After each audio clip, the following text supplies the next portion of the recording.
Graça e paz, povo do Senhor.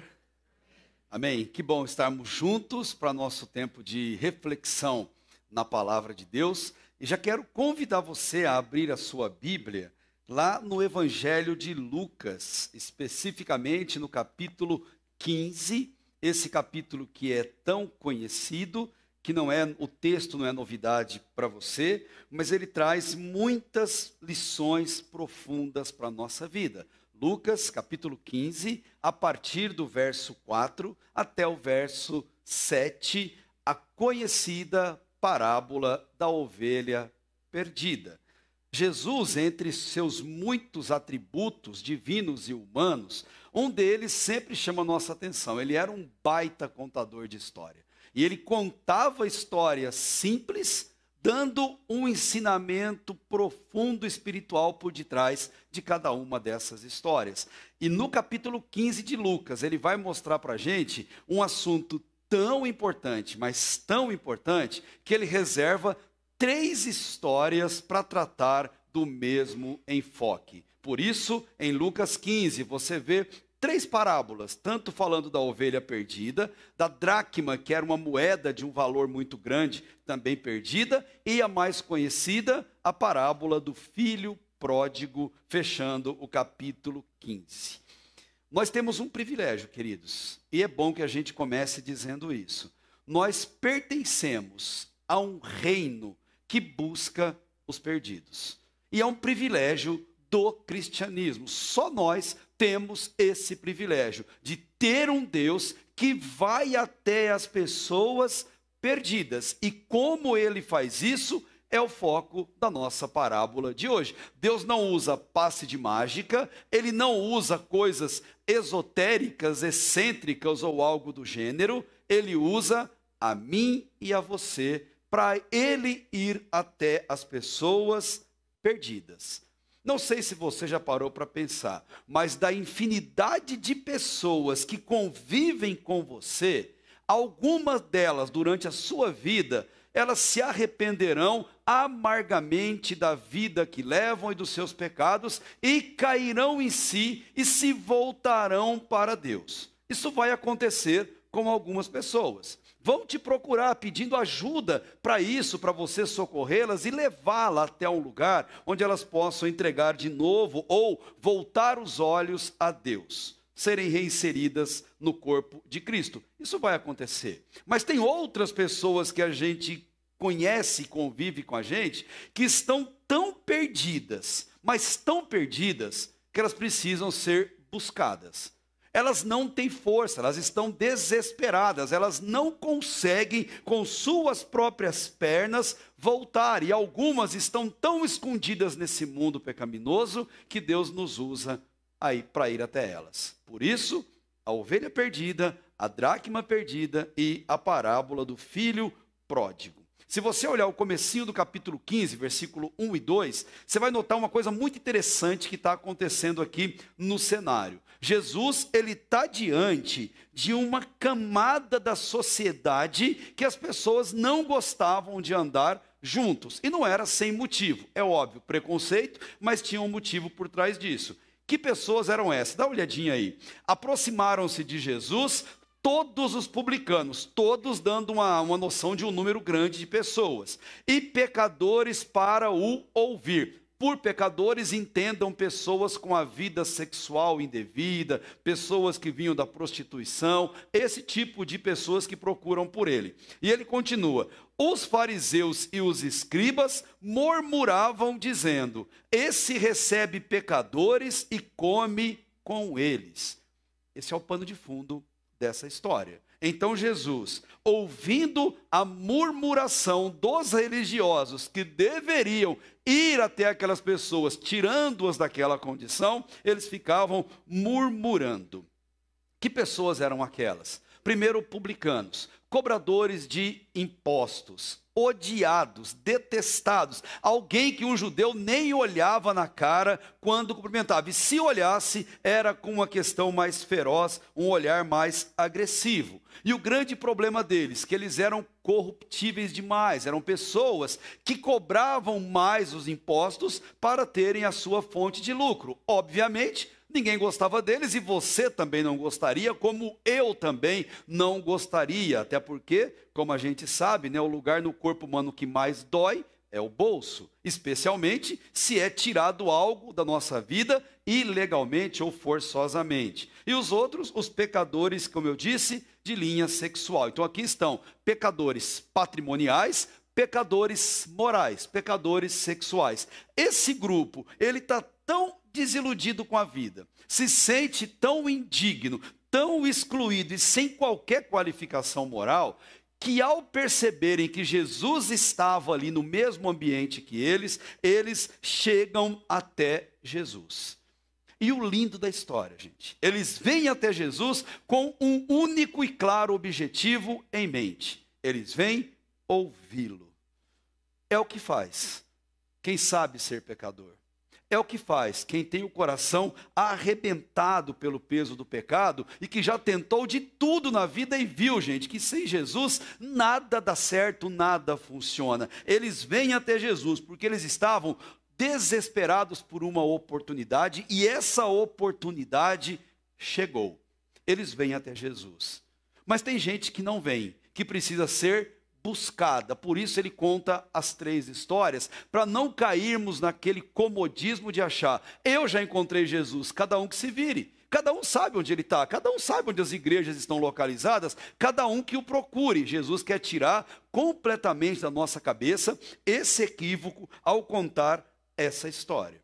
Assim como eles, lá fora, gente, tem muita gente ansiosa, tem muita gente angustiada, muita gente sem esperança e doida por uma oportunidade de Jesus chegar até elas, ou delas serem levadas a Jesus. E esse papel, ele é nosso. E é nosso por uma razão muito simples, e nós sabemos disso, até porque nós lemos na palavra de Deus Paulo falando isso em muitas canções. Como ouvirão se não há quem pregue? Como que vai chegar até eles a mensagem do amor? Como que eles saberão que há solução, que não precisa terminar a sua vida naquela situação de desespero, que tem um jeito para isso, mas como ouvirão se não há quem pregue? Essa foi a pergunta de Paulo. Anos recentes, nossa campanha de missões, e uma delas, de missões mundiais, a Fernanda Brum, ela compôs uma canção que foi muito usada e é muito bonita, diga-se de passagem. E nessa canção, existe uma provocação muito boa para cada um de nós. Ela diz, entre outras coisas, alguém da Ásia me disse, vem me ajudar. Posso ouvir a África pedir por socorro, Ruanda, Somália, Nigéria, clamando por um pouco de amor. Vou fazer tudo o que eu posso fazer. Eu vou. Tenho muito para dar. Eu vou. O evangelho pregar e o refrão. Como ouvirão se não há quem pregue? Como pregar se ninguém se dispõe a ir? Como crerão naquele de quem nada ouviram? Eis-me aqui, eu vou. Eis-me aqui, Senhor, eu vou. Eu vou. Essa é a grande oração que todo cristão deve fazer. É a oração que funciona. Deus, salva tal povo, salva meu vizinho, salva minha família, mas a gente ora, mas diz a Deus, me usa para isso. Como, Deus? Do seu jeito, como o Senhor quiser fazer. Quando estamos diante de missões, nós só temos, gente, 3 opções muito claras diante de nós. Ficar olhando e assistindo, fugir, não se importar e dizer isso não é comigo, ou fazer alguma coisa. Orar é uma grande coisa, contribuir, excepcional coisa, ir com os nossos próprios pés, maravilhoso, fazer as 3 coisas então, perfeito, é o sonho para qualquer cristão na nossa vida. Jesus veio a esse mundo, e quando ele inaugura o reino dele aqui na terra, ele vai em busca das pessoas perdidas. Aquelas pessoas tidas como indesejáveis. Em Marcos 2,17, ele até diz isso, ó. Tendo Jesus ouvido as pessoas ali reclamando de tudo isso, respondeu-lhes, os sãos não precisam de médico, e sim os doentes. Não vim chamar justos, e sim pecadores. Ou seja, eu vim buscar as minhas ovelhas perdidas que estão berrando ou clamando por socorro. Esse é o pano de fundo da história. Mas é interessante que ao lado dessas pessoas, dá para você perceber no versículo 2, que não estavam ali só essas pessoas totalmente indignas. Estavam ao lado delas também pessoas religiosas, influentes, poderosos, que tinham um poder de mando muito grande ali naquela região que eles viviam. Fariseus, legalistas e os seus escribas, aqueles que escreviam e copiavam as leis. E olha o oposto, toda a história de Jesus nos coloca numa contradição, é muito interessante isso. Ali estão pessoas totalmente indignas e que se reconhecem assim, tanto que vieram até Jesus, e do outro lado, os religiosos que se achavam a última bolacha do pacote. Os poderosos olhavam as pessoas de cima para baixo, achavam que eram tão bons que eles não precisavam dos outros, e em suas orações era muito interessante. Eles oravam a Deus agradecendo por não serem iguais àquele povinho. É muito interessante que Jesus vai atacar essa questão também deles por conta desse orgulho tão grande que eles tinham. E eles estavam diante de Jesus, assim como os outros. Mas olha a postura completamente diferente. Diante de Jesus, eles não queriam ouvi-lo. Aliás, se pudessem, mandavam ele calar a boca. Eles não queriam ouvi-lo, eles queriam criticá-lo. E aqui no verso 2 você percebe eles fazendo isso de maneira totalmente gritante, totalmente de maneira mal educada. Eles não perdiam, gente, uma só chance de fazer isso. Jesus vai combatê-los em todo o tempo no Evangelho, e toda oportunidade que tem, eles fazem isso. E qual é o alerta que acende ao nosso coração? No reino de Deus, na vida religiosa, é terrivelmente possível estarmos tão perto do reino e tão distantes do céu ao mesmo tempo. Eles andavam ao lado de Jesus, e ainda assim estavam tão longe do reino de Deus. Diante de Jesus, cada pessoa tem uma atitude diferente.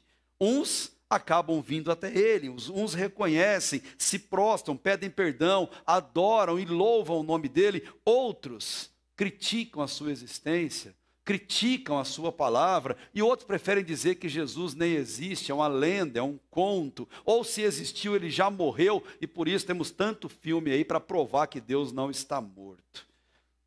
Eles eram assim. Mas e nós, 2000 anos depois que essa história aconteceu? E nós aqui, sentados confortavelmente nesse delicioso ar-condicionado, qual é a nossa visão a respeito de Cristo e a respeito das almas que precisam de socorro, que estão diante de nós? Toda parábola, são 42 que Jesus contou, todas elas nos colocam diante de uma confrontação, todas elas. Ou nós somos um publicano, ou nós somos o fariseu. Ou nós somos o pecador, ou nós somos o escriba. Todo momento nós somos testados diante de Jesus. Ou nós somos os doentes que precisam do médico, ou nós somos os justos que não precisam do médico, como você viu ele falando. Ou somos pecadores, ou não somos. Ele vai sempre colocar a gente diante dessas situações. E na nossa vida, a gente convive com todo tipo de gente, com aqueles que estão perdidos, necessitados, e que nós vamos ser a voz de Jesus na vida deles, mas também encontramos aquele outro grupo, e é muito comum encontrarmos esse grupo, um grupo que se entende estar bem demais. Aí o Salmo 1, no primeiro versículo, aí a primeira carta aos Coríntios, capítulo 15, 33, segunda carta de João, capítulo 2, versículo 10, todos vêm dar um alerta para a gente. Sabe qual alerta? Foge desse povo. Vaza desse grupo. Não anda perto. Não fica junto. Isso não vai dar certo. Vai dar problema. Esse grupo vai te levar para o abismo. A gente gosta de dar esse conselho para adolescente, para jovem, para eles não andarem com certo tipo de pessoas, né? E geralmente é até mais inofensivo do que pessoas que muitas vezes nós gostamos de andar, especialmente ouvi-los nas redes sociais, nos canais do YouTube e por aí vai. E nós somos alertados em Deus para tomar cuidado com essas pessoas. E deixe-me trazer um alerta para os irmãos. Lá em Mateus capítulo 22, Jesus conta uma outra história. Uma história linda, falando da volta dele, e ele compara o céu. Você tem pensado no céu de várias maneiras, mas ele compara o céu numa linda festa de casamento. Aquela festa de casamento assim, com tudo que há do bom e do melhor. Se fosse aqui em Campinas, no The Royal Palm Plaza, ela foi celebrada. Uma festa maravilhosa, uma festa que não tem dia, não tem hora para acabar, uma festa que se prolonga. E ele compara o céu a essa festa. E mais ainda, a festa linda, preparada, ele quer que a gente participe, ele vai convidando cada um de nós. Vem para a minha festa, vem, está tudo lindo, maravilhoso, preparado, até as roupas eu deixei prontinha para você, vem e usa. Mas as pessoas recusam o convite, uns dizem, não quero. Outros, não vou. E outros até matam quem está levando o convite. A igreja perseguida é prova disso nos dias de hoje. No entanto, quando olhamos no versículo 7, a gente vê Deus, o dono da festa, perdendo a paciência. E lá diz que Deus se irou, o rei se irou com a postura daquelas pessoas. E disse, pega meu exército, vai até lá e elimina todos eles. E como eles não querem, vão lá e convidem aquelas pessoas que ninguém convida, aquelas pessoas indignas que estão ali jogadas pela rua, que sabem dos seus pecados. Agora, o que isso chama a nossa atenção, gente? Que Deus está sempre em busca de nós, está sempre em busca do perdido, só que uma hora isso acaba. A ampulheta da oportunidade da eternidade, um dia cessa a areia, até porque nós somos finitos, a nossa vida tem começo, tem meio e tem fim.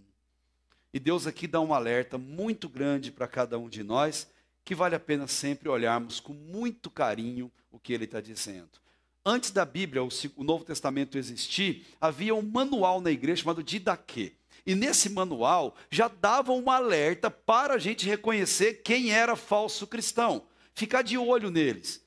Parece que a gente tem que ressuscitar o Didaquê e voltar da aula de Didaquê na igreja, fazer até quadros com o Didaquê para as pessoas enxergarem, porque hoje parece que esqueceram o que de fato é uma pessoa falsa. Diz assim, ó, se um verdadeiro profeta, um verdadeiro cristão chegar, dê toda a honra para ele, toda. Porém, se for uma pessoa ruim, olha só, o bom, ele deve permanecer um dia, se necessário 2. Se ficar 3 dias, é um falso profeta. É um folgado, é um explorador, é alguém que está abusando da sua hospitalidade. Ele nunca deve pedir nada, a não ser comida, porque senão ele morre, né? Ele precisa comer. Se pedir dinheiro, é um falso profeta. Didaquê, antes do Novo Testamento existir, já ensinava a igreja a reconhecer essas pessoas. E como a gente perdeu esse feeling durante a nossa caminhada cristã, durante nossos dias. E parece que tudo isso é muito normal. Jesus mostra nesse texto que nós vamos conviver com todo tipo de pessoas durante a nossa vida. E devemos conversar com elas, devemos estar próximos delas, sim, mas com um objetivo: trazê-las para a salvação. Seja um grupo, seja outro, nós sermos pessoas que apontam o caminho da salvação para cada uma delas. E 2 alertas. Nós não podemos ser inocentes e achar que nunca vai acontecer com a gente, que a gente é bom demais, crente demais, piedoso demais, e o Espírito Santo sai pelo nosso ouvido de tão crente que nós somos. E com a gente não vai ter problema. Esse é o primeiro passo para a gente cair em desgraça. Não podemos ser inocentes, mas também não podemos ser preconceituosos, que é outra coisa que é muito comum. De achar que quem errou não tem mais chance nenhuma, de achar que quem cometeu um erro muito sério em sua vida não é digno de estar perto da gente, que é incurável, imperdoável e não deve andar nem próximo de nós. Gente, o que caracteriza um ser humano é a sua falibilidade, o que caracteriza cada um de nós como ser humano é a nossa capacidade de errar, é fato. Mas Deus nos ama justamente pela nossa capacidade de se levantar, de procurar o perdão e de buscar uma vida digna diante deles. Jesus estava diante desses 2 públicos que estavam ali, mas ele quer mostrar uma verdade absoluta, como eu falei no início, que nós somos parte do reino ou da religião única que busca o perdido. É a única religião em que Deus vai até o pecador e salva o pecador dos seus pecados. Ele toma a iniciativa do começo ao fim de ir até nós e nos buscar. Parece bobeira dizer isso, Mas é importante porque muitas vezes nós achamos que são nossos méritos que nos conduzem à salvação ou nossos méritos e recursos que trazem pessoas diante de Deus. Não é verdade. É Deus do começo ao fim, é Deus que vai em busca e o método que Ele usa para fazer isso, Ele nos leva ou nos manda adiante de si. Depois, com o tempo, leia Lucas capítulo 10, especialmente no versículo 1. Jesus está com os discípulos, 70 deles, e Ele quer ir nas cidades, abençoar vidas, curar pessoas, expulsar demônio e salvar almas. Mas Ele faz uma coisa fantástica, Ele diz: vão adiante de mim. Vão vocês primeiro, preparem o terreno, depois eu vou. E aqui é uma lição fantástica para cada um de nós. Deus quer salvar esse mundo, gente. Deus quer fazer a obra dele, mas antes Ele manda cada um de nós. Ele manda a mim, Ele manda a você, com a missão lá para aqueles homens: levem a paz. É um mistério. Deus vai até o pecador, Ele vai em busca do perdido, mas também Ele exige uma resposta humana, um comportamento, alguém que diga: não aguento mais. Por isso a ovelha perdida, o quanto ela pôde andar, ela andou, o quanto ela teve força, ela foi. Chegou uma hora que ela percebeu que não tinha mais para onde ir, estava longe do rebanho, o inimigo rondando o tempo inteiro, e essa ovelha simplesmente se prostra e se entrega, dizendo assim: eu não aguento mais, socorro. Se não chegar o socorro, eu serei presa do inimigo. A ovelha respondeu ao chamado de Deus. O filho pródigo respondeu em sua consciência aquilo que ele aprendeu tanto tempo em sua casa com o seu pai. Memória, gente. Famílias cristãs fazem memórias cristãs, cultivam memórias cristãs. Um dia eles podem sair pelo mundo, mas a memória que ele tem de um lar cristão, a memória que ele tem de um Deus que ama, de um Deus amoroso, de um Deus que se importa. Um dia, comendo lavagem com os porcos da vida. Eles podem comer lavagem em forma de caviar, sim. Podem comer lavagem nos melhores hotéis desse mundo e resort. Podem comer lavagem com as pessoas mais importantes desse mundo. Mas um dia, eles podem cair em si e voltar aos caminhos do Senhor. E você? Já respondeu ao chamado de Deus? E você já disse: Deus, sim, eu me entreguei ao Senhor, Deus. Eu fui aquela ovelha, eu fui aquele filho, Deus. Eu era como uma dracma perdida. O Senhor me encontrou. Se você respondeu a esse chamado, com toda certeza você lembra disso. Você lembra daquele dia. Eu estou falando aqui agora e você está vindo em sua memória aquele momento tão mágico da sua existência. Aquele dia em que o Espírito Santo inundou você de uma forma tão linda que você não consegue esquecer. Houve uma alegria muito grande dentro do seu coração, aquele dia inesquecível, que maravilha. Mas mesmo assim não nos livra de precisarmos de socorro divino. Em nossa caminhada com Deus, a gente aprende rapidinho que a vida é oscilante. Altos e baixos, momentos gloriosos, momentos de dificuldade. E aí nós temos um Deus que se importa com a gente. Nós fazemos parte da única religião, gente, que Deus está lá no céu, mas está do teu lado ao mesmo tempo. A única religião em que Deus está à distância de uma oração. A única religião que você deita acabado em suas emoções e sabe que quem está te pondo no colo é o próprio Deus, que te pega pela mão, que caminha com você e que vai até você nos seus momentos mais difíceis. Como nós somos privilegiados. Nós fazemos parte de um reino em que Deus, dono do reino, Ele se importa com a gente, vem até nós, mora com a gente, tabernacula. O anjo do Senhor acampa conosco. Deus é tão maravilhoso que Ele nos protege o tempo todo. Jesus recebe os pecadores, mas Ele vai em busca também dos perdidos. E como que Ele faz isso? Através de mim, através de você. Ele não precisa nem de mim, nem de você. E isso nos dá um privilégio enorme, podermos ser ferramentas de Deus para buscar pessoas. Jesus é o bom pastor.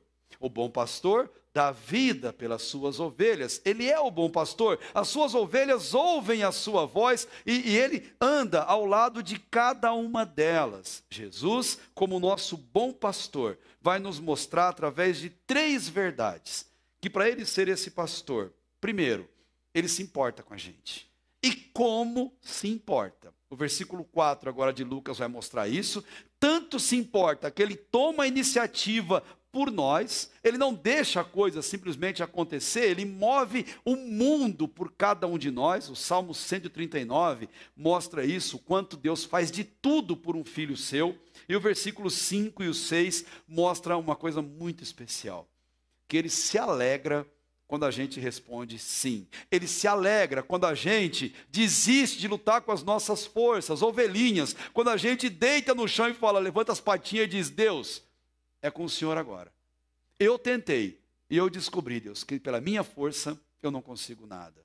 Há uma festa, há uma alegria. E Deus é tão bom que Ele vai mostrar que Ele vem até a ovelha e Ele põe no ombro e leva a ovelha cansada de volta para o lugar seguro. Ele vai usar um costume da época, porque ele era comum os pastores guardarem as ovelhas em currais ou apriscos feitos de pedra. A lateral toda de pedra, com uma porta. Nessa porta o pastor ficava deitado, ele protegia, nada entrava, nada saía dali. Por isso Davi, por exemplo, matou leão, matou um urso que tentava entrar por ali. Por isso Jesus diz, eu sou a porta das ovelhas, eu estou na porta do curral, vocês são minhas ovelhas, daqui ninguém sai, daqui ninguém pega você, porque aqui dentro o inferno não tem jurisdição. Por isso que ele diz, as portas do inferno não prevalecem sobre a igreja de Jesus. A igreja de Jesus é o seu curral, é o seu aprisco, que nós temos o privilégio de fazer parte dele. Ele vai contar essa história e de repente ele conta as ovelhas e percebe que falta uma. Mas peraí, é só uma, tem 99, uma ova. Ele fecha, protege o curral e faz o quê? Vai em busca da ovelha perdida, porque uma alma vale mais que o mundo inteiro para Deus. Uma alma é preciosa, uma ovelha, ela é valiosa. É óbvio que no exemplo aqui da história, elas tinham valor comercial e não podia ficar perdido. O pastor sabia, gente, que a ovelha é um animal desprotegido, sozinha ela ia morrer. O pastor sabia também que a ovelha é animal coletivo, ela não consegue ficar só, ela começa a berrar, berrar, berrar, e o inimigo, um leão, um lobo, um urso, qualquer que seja, vai ouvir e vai saber onde ela está e vai ali ceifar a vida dela. Ovelha não foi feita para viver sozinha. E eu e você somos ovelhas do rebanho do Senhor. E sozinhos, o máximo que a gente consegue é sermos presa do inimigo. Querido, não sei se você já pensou nisso, mas nós não temos defesa contra o inimigo. Natural, não. A nossa única defesa é o nosso pastor. Sem o pastor, sem o cajado, sem a proteção do pastor, nós somos completamente vulneráveis. Eu preciso entender uma coisa. Na minha vida com Deus, eu não sou predador, eu sou presa, gente. Ovelha não é predador, ovelha é presa. Ovelha não tem nenhum dispositivo de segurança. Já pensou nisso? Ovelha não tem presa para destruir o oponente, ela não tem garra para rasgar a carne do oponente. Ovelha não tem nenhum chifre pontiagudo ou uma força física que o valha para fazer isso. Não temos armas de defesa, a nossa única defesa é o nosso pastor. Não dá para a gente viver sozinho, não dá. Com certeza, as piores besteiras que fizemos na vida foi quando achamos que dá para fazer sozinho. Foi quando achamos que dá para se virar por conta própria. Foi quando achamos que não precisamos de um pastor, porque a gente se basta na nossa vida. Por ser o nosso pastor, Jesus vai nos mostrar que Ele se importa e se importa muito conosco. Versículo 4. Qual de vocês é o homem que, possuindo 100 ovelhas, falando para aqueles religiosos, e perdendo uma delas, não deixa no deserto as 99 e vai em busca da que se perdeu até encontrá-la? Ele dá até a dica aqui, ó. Nós não oramos a Deus para Deus nos responder. Nós oramos a Deus até Deus nos responder. O processo de espera já é resposta de oração. O processo de espera é a perseverança, é a escola de Deus para a nossa vida. O processo do sofrimento é a escola, é a pedagogia de Deus nos ensinando. Então ele diz, qual de vocês que perde alguém importante, uma ovelha, não vai atrás dela até encontrá-la, não desiste, até o momento que ela esteja com você? Seria mais fácil abandonar, gente. Afinal de contas ela se perdeu porque ela quis. Ela se perdeu por conta própria. É muito mais fácil. Deixa que se vira. As pessoas estão vivendo no seu mundo de pecados, mas elas querem, escolheram esse caminho. Então, na boa, deixa elas lá. Não é assim que Deus trata conosco, com as pessoas, de jeito nenhum. Não importa o passado de ninguém, não importa o meu, não importa o seu, não importa o que nós fizemos lá atrás, porque Deus, o pastor das ovelhas, Ele não nos despreza pelo nosso passado, mas Ele nos ama pelo que nós nos tornamos a partir do nosso passado.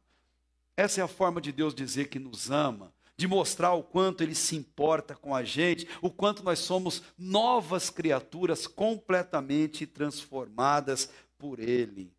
Não importa, olha a história, gente, não importa onde a ovelha estava, nem comenta onde ela estava, não importa por quais caminhos ela passou, importa a ovelha. Voltar à ovelha é importante, não importa onde a dracma estava perdida, importa que ela foi achada, e não importa por onde o filho pródigo andou. Não importa o que ele fez com tanto dinheiro que ele perdeu pelo caminho, o que importa é que ele voltou. Nós somos a ovelha perdida, nós somos a dracma e somos o filho pródigo.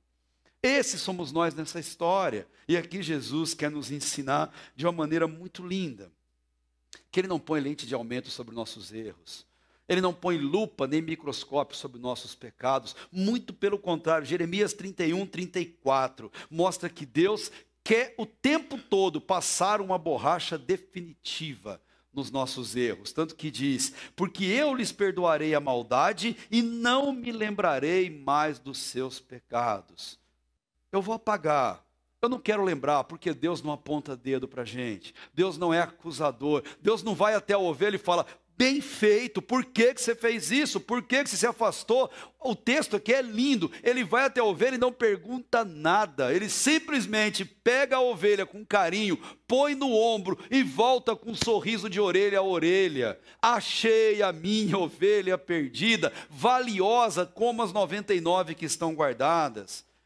E vai mostrar depois o texto que ele não só segura essa emoção com ele, como ele vai levar para as outras pessoas também curtirem aquele momento tão especial. Deus não nos tortura pelos nossos erros, Ele não fica nos lembrando, criando essa figura. Nós é que muitas vezes parece que gostamos de ficar movendo a culpa, transformar a culpa no remorsozinho, do remorsozinho virar um desgosto, e a gente se esquece que desgosto é um potencial assassino. Isso o povo do interior sabia muito bem em décadas passadas, e era muito interessante quando muita gente falecia e se perguntava: a pessoa morreu do quê? Ah, morreu de desgosto. Era muito comum isso. Era muito comum um casal, quando a esposa falecia já velhinha, era questão de dias, o marido morria também, ou vice-versa. Porque eles eram tão juntinho, que o fato de ver sem o outro dava um desgosto tão grande que a pessoa se entregava. Falou: não quero mais viver. E o corpo entende esse comunicado, quando alguém diz para ele isso. Aí vem Pedro, com todo o seu complexo de culpa, mas sabendo o quanto Jesus se importava com ele. Já idoso, lá em Roma, em meio às dificuldades dali, ele escreve, primeira carta, capítulo 5, versículo 7, um versículo muito conhecido. Ele fala: lançando sobre ele toda a vossa ansiedade. Sabe por quê? Porque ele tem cuidado de vós. Jesus ama e quer receber a nossa ansiedade. Ele ama e quer receber o nosso clamor, o nosso pedido. Ele quer saber o que está acontecendo conosco, porque Ele se importa conosco. Aliás, aqui uma pergunta: se você se importa demais com alguém, pensa no teu coração, alguém que é muito importante para você, que você ama absurdamente, alguém muito importante. O que você não faria para trazer essa pessoa para Deus, para viver com Deus no céu? Qual esforço seria grande demais para ter alguém que você ama do seu ladinho, lá na glória eterna ao lado de Jesus? Qual esforço seria grande demais para ver a sua família inteira com você subindo nas nuvens quando Jesus voltar para nos buscar? Qual esforço você não faria por alguém que você ama? Se você soubesse que seu pai está completamente perdido e depende de você, o que você não faria por isso? Um filho, o que você não faria por isso, como você ama tanto? O que você faria sabendo que um filho seu está totalmente perdido, desesperançoso, desesperado, num cantinho, no quarto dele, trancado lá, não querendo mais viver? E depende de mim, de você fazer alguma coisa. O que você faria? Com certeza você faria alguma coisa. com certeza nós faríamos alguma coisa. Vai no Boldrini, está cheio de mães no Boldrini, que se pudessem, elas sugariam o câncer dos seus filhos e ficariam nelas. Se pudesse, elas morreriam para que seu filho ficasse saudável e tivesse uma vida jovem, adulta, como qualquer pessoa. Isso com certeza, porque o amor faz isso. O amor tem esse peso. É isso que Jesus quer mostrar aqui. Gente, não existe esforço grande demais para salvar uma alma. Não existe. O próprio Deus vai até o perdido, eu vou até o perdido, você vai até o perdido, porque esse é o método de Deus. Talvez para a gente salvar alguém, a gente tem que parar com o vício, com uma conduta que faz mal, que está levando alguém para a perdição. Vale a pena fazer isso? Vale a pena a gente parar com esse negócio, fechar essa porta para o bem de alguém que a gente ama demais? Vale a pena? A gente faz. Será que para salvar alguém dentro de casa eu não tenho que gastar mais dinheiro com passeios? Eu não tenho que gastar dinheiro mais com tempo junto, tempo de qualidade? Vale a pena fazer isso? Então a gente faz, porque a gente se importa, porque a gente ama. A resposta é sim, e é isso que Jesus está dizendo. Queridos, Ele se importa tanto com a gente, que todo sacrifício é pouco para salvar uma alma para Deus. Ele vai até a ovelha. O texto não fala dos perigos que ele corre, ele está sozinho. O texto só fala uma coisa: ele vai. Porque a característica de um filho de Deus é amar almas e ir até essas almas.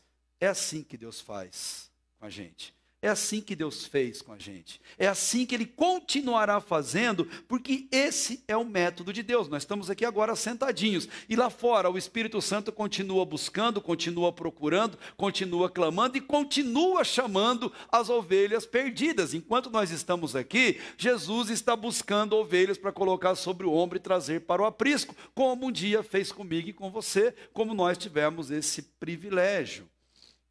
Mas a decisão, isso é o interessante, é das ovelhas em aceitar o chamado. Existe a participação humana, e aqui Jesus mostra isso muito claro. O convite passa pela nossa vida até chegar à pessoa, mas o aceitar o compromisso diante do testemunho que ouviu, diante da bondade de Deus, é da pessoa. Mas eu volto ao desafio, não é sobre isso que ele está falando. Como ouvirão se não há quem pregue? Como ouvirão se ninguém se dispõe a ir? Como saberão ou como crerão naquele de quem nada ouviram? E o nosso desafio qual é? Eu vou. Eu vou orando, eu vou contribuindo, eu vou com meus pés, mas eu vou até as pessoas. Jesus se importa com as ovelhas perdidas do seu rebanho. Ezequiel 33 fala por mais de uma vez que Deus não tem prazer na morte de um ímpio, nenhum. Ele não tem prazer na morte de uma ovelha. Antes, o seu prazer está em que um filho seu se arrependa e viva. O prazer do Deus vivo é que a gente viva para Ele cada dia da nossa vida. Ele toma a iniciativa, versículo 5, vai mostrar isso. E quando a encontra, põe sobre os ombros cheio de alegria. Ele vai até a ovelha, procura em todos os lugares, ele mais ou menos imagina, por que caminho, não é muito segredo, gente, por onde o pecado nos conduz. Não precisa de bússola para encontrar alguém perdido, é mais ou menos um caminho já muito marcado. E a pessoa, nessa perdição, Deus vai atrás. Percebam, 99 guardadinhas, uma se perdeu, uma alma não substitui a outra. É muito interessante isso. Todas são importantes demais para Deus. Por isso que Ele, ao receber uma resposta humana ao chamado, Ele coloca nos ombros, dizendo claramente que a atitude é dEle, que o amor é dEle, que o cuidado é dEle sobre a vida daquela ovelha. Ele conduz, ele traz ela de volta, e o final do texto mostra da alegria dele, e você sabe que a Bíblia fala que há festa no céu só em um momento.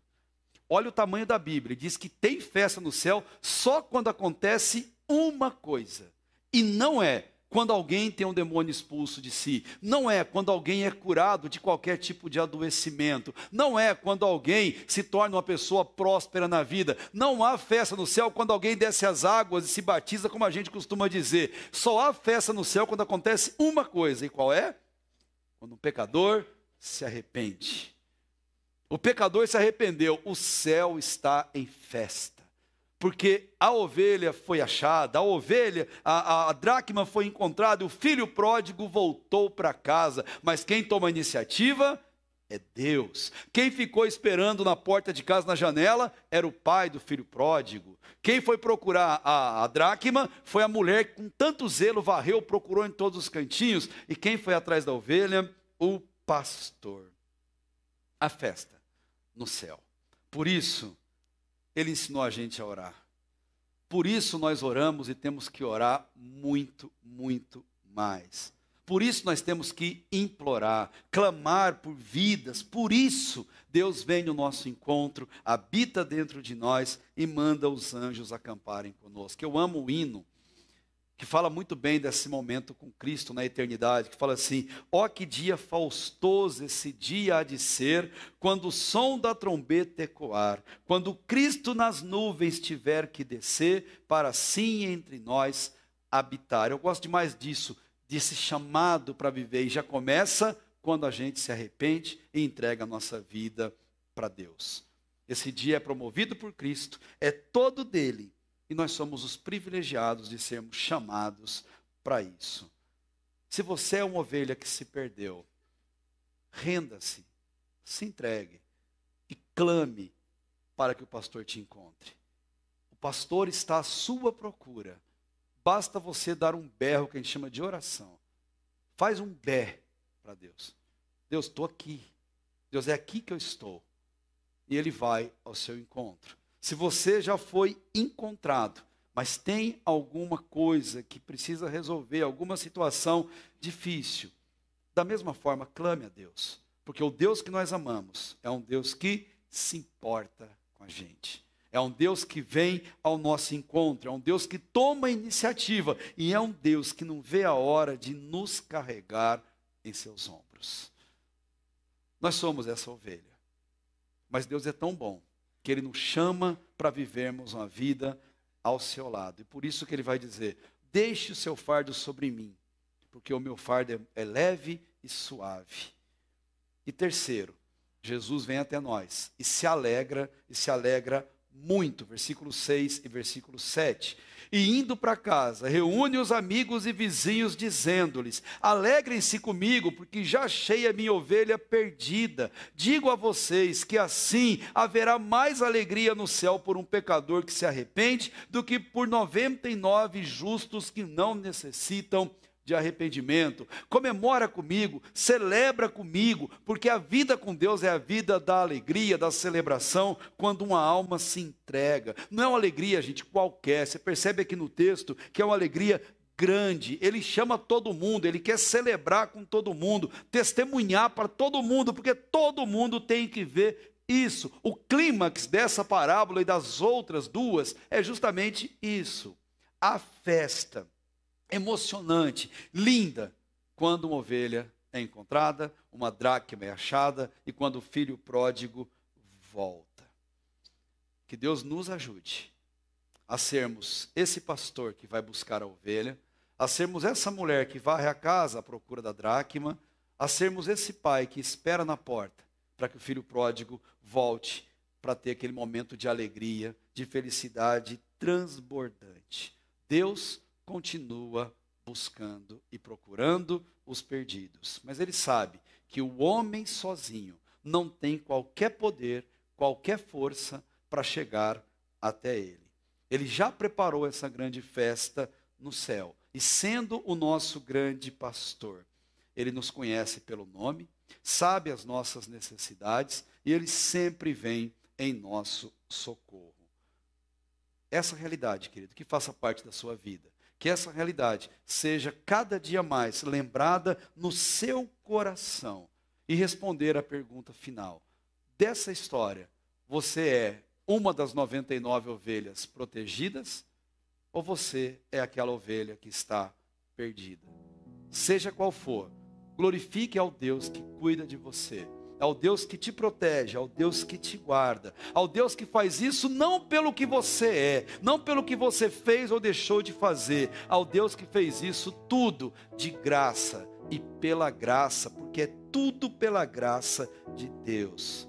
Se você é uma ovelha do rebanho de Deus, seja o convite para que outras almas perdidas façam parte desse rebanho também. É para isso que Deus nos chamou. Nós fazemos parte da única religião em que Deus busca o perdido. Amém?